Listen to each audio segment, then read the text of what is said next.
코로나19 신규 환자는 6,790명으로 완만한 감소세를 이어가고 있습니다. 위중증 환자도 50명으로 1년 7개월 만에 가장 적었습니다. 정부는 다음 달부터 코로나19 격리자에 대한 지원금을 저소득 가정에만 지급하기로 했는데요. 취재기자 연결해서 자세히 알아보겠습니다. 강민경 기자. 네, 사회 1부입니다. 네, 코로나19 신규 환자 감소세를 유지했군요. 그렇습니다. 오늘 0시 기준 코로나19 신규 확진자는 6,790명으로 보름 넘게 10,000명 이하를 유지하고 있습니다. 전날보다 437명 줄었고 일주일 전보다도 82명 줄었습니다. 국내 발생은 6,705명, 해외 유입은 85명으로 해외 유입 비중이 증가세입니다. 위중증 환자는 전날보다 2명 줄어든 50명입니다. 지난 2020년 11월 10일 이후 1년 7개월 만에 가장 적은 숫자를 기록한 겁니다.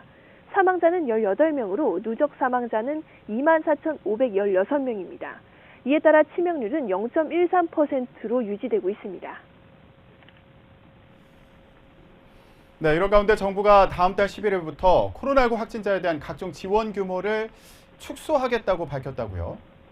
그렇습니다. 정부는 코로나19 감소세가 안정적으로 유지됨에 따라 다음 달 11일부터 격리자가 받는 생활지원금 지급 대상을 축소하겠다고 밝혔습니다.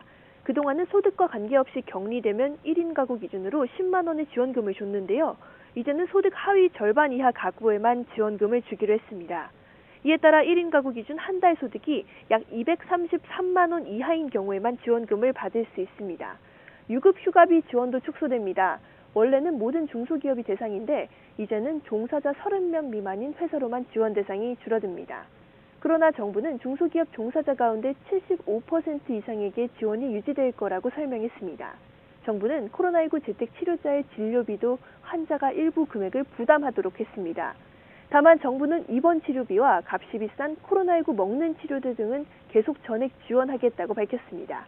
지금까지 사회 1부에서 YTN 강민경입니다.